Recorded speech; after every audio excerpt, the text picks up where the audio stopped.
최근 경제 지표를 보면 미국의 경기가 상당히 강하다라는 것을 보여주고 있습니다. ISM 제조업이라든지 고용 데이터라든지 기타 등등 여러 가지 각종 통계 자료나 서베이 방식으로 진행되는 데이터들은 조정치라든지 응답률이라든지 다양한 영향에 의해서 해석의 여지가 달라질 수도 있고요. 더불어서 경기를 좋게 해석될 만한 여지도 있다가 경기가 악화되는 모습도 나오고 상반되는 내용들이 많이 나옵니다. 혼재되어 있는 데이터가 나오다 보면 상당히 헷갈리고 정확한 경제 상황을 판단하기가 애매할 때가 있습니다. 그럼에도 거짓말을 하지 않는 데이터가 하나 있습니다. 그게 바로 연체율이죠. 지금의 자본주의는 신용사회입니다. 신용이라는 것은 기본적으로 부채로 이루어지는 게 핵심이고요. 부채라는 것은 결국 그 부도율, 연체율에 대한 리스크를 품고 있습니다. 그런 의미에서 뉴욕 연은이 발표하는 가계부채 및 신용보고서 분기마다 업데이트가 되는데 제가 나올 때마다 관련 데이터를 항상 영상으로 안내를 해드리고 있습니다.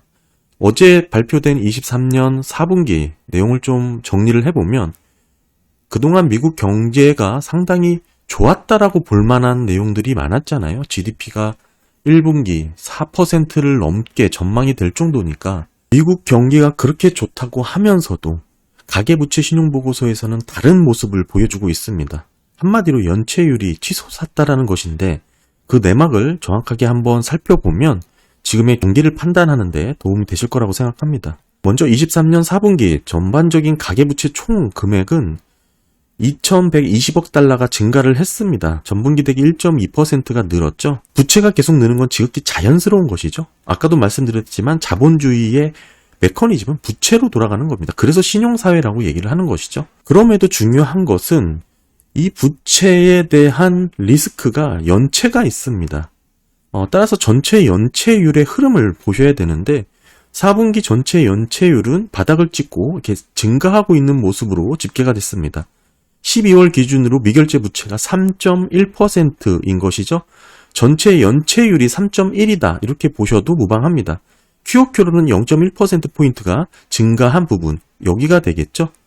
그럼에도 차트에서 보시면 아시다시피 전체 연체율은 2019년보다도 현저히 낮은 수준을 유지를 하고 있고요. 보시면 이렇게 치솟았을 때가 대략 10%, 12% 가깝게 올랐던 게 08년 금융위기 때가 있습니다. 이때를 제외해 놓고 보면 사실 그 직전에 한 4%대 내외로 이렇게 연체율이 유지가 됐던 그런 상황도 있고요. 그럼 이렇게 전체 연체율이 상대적으로 낮은 수준을 유지하니까 괜찮냐? 이거를 살펴봐야겠죠. 우리가 전체 부채를 구성하고 있는 게 지금 모기지가 가장 많고요. 그 다음에 오토론, 그 다음에 신용카드입니다.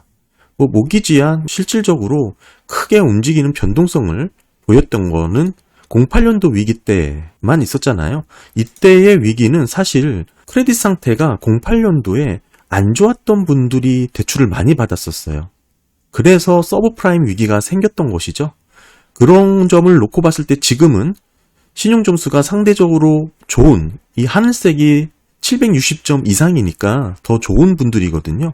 지금은 08년도 때와는 다른 그런 모기지 대출 상태를 보여주고 있죠. 게다가 지금은 모기지가 전체 4%대로 받고 있는 분들이 대부분이기 때문에 모기지에 대한 대출 부실 우려는 상당히 떨어져 있습니다.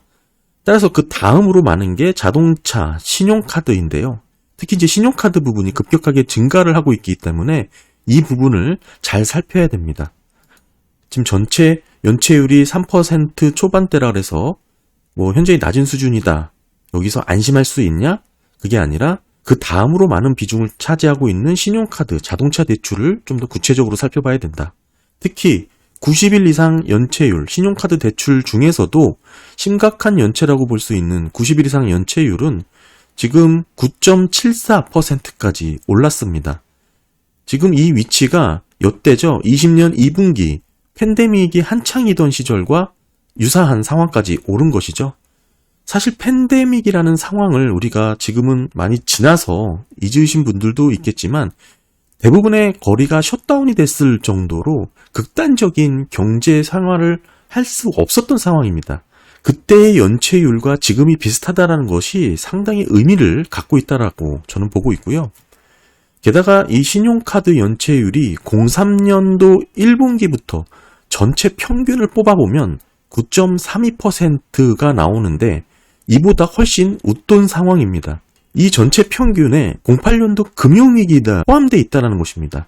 아주 극단적으로 역사적으로 높았던 이 신용위기 상황을 포함했을 때의 평균이 9.3이니까 이를 제외해놓고 보면 사실상 전체 평균이 9% 초반대로 더 뚝 떨어지겠죠. 그렇게 놓고 봤을 때 지금의 9.74는 매우 높은 수준이다라는 것을 우리가 가늠해 볼 수 있고요. 그리고 신용카드 말고 다음으로 많았던 게 자동차 대출입니다. 현재 자동차 연체율 90일 이상이죠. 심각한 연체가 지금 4.17입니다. 자동차 연체율 전체 평균이 3.71이었어요. 그거보다 훨씬 높은 수준을 지금 유지를 하고 있는 거고요.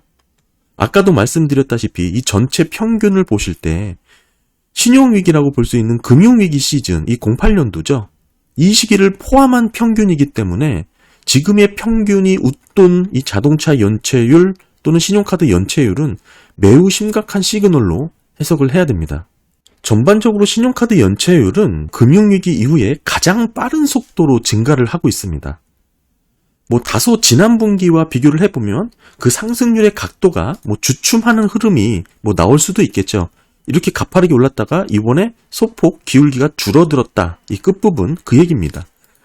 하지만 이런 전체적인 추이상 상승 추세가 이어지고 있는 게 확실하고요. 게다가 신용카드의 문제는 모든 연령대에서 확대되고 있다는 거. 이 얘기는 지금의 미국 경기의 소비를 이끄는 건 한마디로 고용에 따른 소득이 아니고 신용카드, 즉 빚에 의존을 하고 있다는 뜻입니다. 지금 더 문제가 되는 건 신용카드 연체율이 이렇게 가파르게 증가세가 나오고 있는데 대부분 이렇게 올랐을 때 그 끝이 좋지 않았죠? 이때 코로나고 이때 08년도입니다. 게다가 지금 이 기울기가 상당히 예사롭지 않다라는 것이고 이 각도가 08년도 위기 이후에 가장 빠른 증가 추세라는 것을 기억을 해야 됩니다. 정리를 해보면 심각한 연체라고 볼 수 있는 90일 이상의 연체율은 학자금 대출을 제외하고선 모든 대출 유형에서 증가하고 있는 흐름이 나타났고요. 특히 신용카드 대출과 자동차 대출은 코로나 팬데믹 이전 수준을 넘어서 상승세를 이어나가고 있는 모습이 나왔습니다. 따라서 자산 규모가 작은 은행들의 신용카드 대출 연체율이 지금 보시는 차트처럼 7.5%를 기록했습니다. 23년 3분기 기준이고요. 역대 최고 수준까지 치솟았습니다. 이 얘기는 취약계층이라든지 저소득층의 재정 건전성이 매우 위험한 단계까지 올라왔다는 것입니다. 우리가 일반적인 연체율로 보게 되면 이게 뚝 떨어지는데 그 이유는 고소득층과 신용점수가 높은 소득층이 전체 연체율을 끌어낮추기 때문이죠. 더불어서 초과저축액이 그동안 조금 남아 있었다라고 주장하는 얘기도 있지만 이를 사실 소득 계층별로 분류해서 세부적으로 따져보면 대부분 고소득층 보유액으로 우리가 추정해 볼 수 있는 부분이 있습니다. 결국 취약계층 저소득층의 재정 건전성이 위험한 단계라는 거, 자산 규모가 작은 은행 신용카드 대출 연체율이 역대 최고 수준까지 올라와 있다는 거 매우 의미 있게 봐야 되고요. 지금은 우리가 이 세부 항목별로 이 신용카드, 자동차 대출 이런 부분을 따져봤지만 90일 이상 전체적인 연체율에 대해서 한번 살펴보는 것도 의미가 있습니다. 90일 연체가 아니고 전체 연체율은 3.1%로 현저히 낮다라고 볼 수 있지만 이는 아까도 말씀드렸다시피 전반적으로 고소득층, 신용점수가 높은 소득층이 전체 연체율을 낮춘 효과를 가져오기 때문에 경기 침체를 선행해서 살펴볼 수 있는 데이터가 아닐 수 있죠. 따라서 90일 이상의 이 노란색 데이터, 한마디로 심각한 연체율만 따로 뽑아서 그 추이를 살펴봐야 되는데 제가 데이터를 다운받아서 정리를 했습니다. 중요한 부분은 지금 바닥을 잡고 다시 반등하는 추세가 나왔다라는 것이고 더 심각한 것은 심각한 연체율이 증가하는 추세가 잡히게 되면 즉 한 번 방향을 잡고 상승을 하는 흐름으로 이어지면 이게 장기 추세적인 흐름을 보인다는 것이죠. 이때도 마찬가지고 한 번 오를 때 계속 오르는데 이때는 돈을 풀어가지고 코로나 대비했잖아요. 그래서 다시 떨어지고. 즉 바닥을 찍고 한번 심각한 연체가 상승으로 방향을 잡으면 꾸준히 장기 추세적으로 높아지는 흐름을 보인다는 것입니다. 변동성이 없다는 것이에요. 쭉 떨어지던지 쭉 올라가던지. 한마디로 심각한 연체율의 상승은 계속해서 높아질 수밖에 없다. 이 얘기고, 뭐 뒷부분을 조금 확대해 보면 여기서 22년 4분기 바닥을 찍고 계속 심각한 연체율은 늘어나고 있는 그런 패턴을 보이고 있습니다. 그런데 더 우려스러운 건 이 90일 이상의 심각한 연체보다 그 앞단에서 우려가 확대될 수 있는, 연체율이 확대될 수 있는 부분, 즉 30일 이상의 연체율, 뭐 가벼운 연체율이라고 볼 수 있겠지만 어찌됐든 이 부분이 나중에 90일 이상의 심각한 연체율로 이어지는 거잖아요. 이 끝부분 보시면 매우 심각합니다. 매우 각도가 가팔러졌어요. 사실상 학자금 대출을 제외한 모든 대출, 신용카드, 자동차, 심지어 모기지까지 반등을 하고 있고요. 자동차와 신용카드는 이 기울기가 예사롭지가 않습니다. 즉 30일 이상 연체율이 이렇게 가파르게 상승하게 되면 결국 이는 시간을 지나서 90일 이상 심각한 연체율로 또 이어지게 되는 것이죠. 학자금 대출을 제외한 이 신용카드, 자동차, 특히 자동차도 빨리 올랐는데 이 자동차 대출이 급증한다는 건 매우 우려스럽습니다. 보시면 자동차 대출이죠. 취약계층에 집중되어 있는 대출 구조를 갖고 있어요. 하늘색이 신용점수가 높은 분들이고 밑에가 낮은 분들인데 자동차 대출은 보시게 되면 모기지와 달리 신용점수가 높은 분들보다는 그렇지 않은 분들의 비중이 더 압도적으로 많고요. 이 얘기는 경제 상황이 지금처럼만 이어진다면, 한마디로 특별한 변화 없이 지금과 똑같다면 90일 이상 연체율로 발전하는 상황이 더 심각해진다. 그런 얘기죠. 근데 웃긴 건 경기가 좋다고 나오는 데이터들이 많은데 사실은 이렇게 쭉 보셨듯이 연체율이 상승을 하고 있습니다. 좀 앞뒤가 안 맞는 말이죠. 뉴욕 연은의 가계부채 신용보고서를 정리해보겠습니다. 신용카드라든지 자동차 대출의 연체율은 사실상 팬데믹 이전 수준을 넘어섰고 이렇게 연체율이 치솟게 되고 이자 부담이 늘어나게 되면 실제 실질 소득은 그만큼 낮아질 수밖에 없습니다.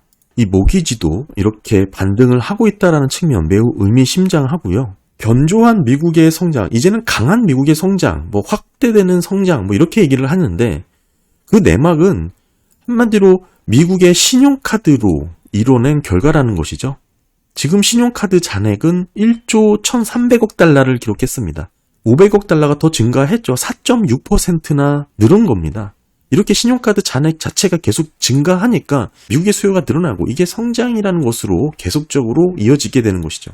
한마디로 지금까지 그럭저럭 소비가 크게 줄지 않고 경기가 좋게 나올 수밖에 없었던 것은 가계가 소비를 이어왔다는 것인데 그 소비가 결국 대출 의존이 높았다는 것입니다. 신용카드 대출 의존이 높았다는 것이죠.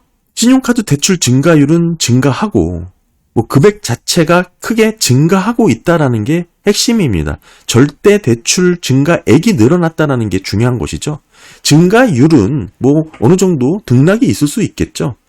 뭐 실제로도 지난 분기 대비 다소 낮아지는 흐름이 잡혔습니다만 더 중요한 건 이렇게 증가율이 낮아졌음에도 연체율이 더 높아졌다는 것을 중요하게 해석을 해야 됩니다. 이 심각한 연체율은 한번 방향을 잡고 흐름을 이어가면 장기 추세적인 흐름을 보입니다. 올라갈 때 쭉 올라가고 떨어질 때 쭉 떨어진다는 것이죠. 이때는 올라가야 되는데 아까 말씀드렸다시피 코로나로 돈을 풀었기 때문에 다시 떨어진 것이죠. 지금은 다시 올라가고 있는 흐름입니다. 연체율이 증가하는 흐름, 한마디로 이 추세에는 변함이 없습니다.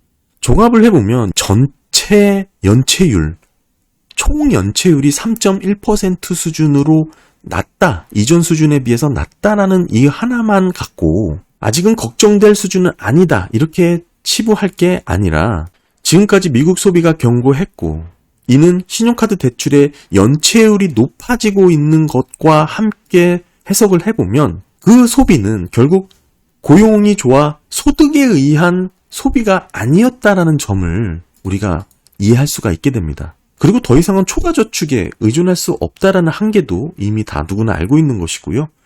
이런 굵직한 구조적인 측면에서 전반적으로 이해를 해야 된다고 봅니다. 결국 지금 뉴욕 연은의 가계부채 및 신용보고서를 통해 보면 고용이 좋아서 근로소득으로 소비를 이어온 게 아닙니다. 그런 정상적인 상황에서 미국 GDP 성장이 이루어진 게 아니라는 것을 이번에 확인할 수 있었고요. 가계 소비는 신용카드 대출 의존에 의해서 지속적으로 이어지고 있었다는 것을 확인할 수 있었습니다. 그럼에도 전분기 대비 증가율이 소폭 낮아질 수는 있겠지만 가파른 상승세를 보이지 않았다고 해서 대출 증가의 문제가 해결된 게 아닙니다. 이게 핵심이죠. 중요한 것은 연체율이 상승했다라는 거. 실제 다양한 경제 지표들이 아무리 좋게 긍정적으로 집계가 된다고 하더라도 사실은 연체율이 이렇게 높아버리면 그 어떤 것도 덮어버리는 이게 실체다. 이렇게 해석을 해야 됩니다.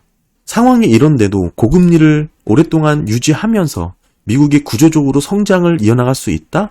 이런 주장을 어떻게 할 수 있는지 저는 개인적으로 참 의문입니다. 네, 오늘은 가파르게 오르는 연체율에 대한 부분, 지금 뉴욕 연은의 가계부채 신용보고서 23년 4분기를 갖고 한번 살펴봤습니다. 감사합니다.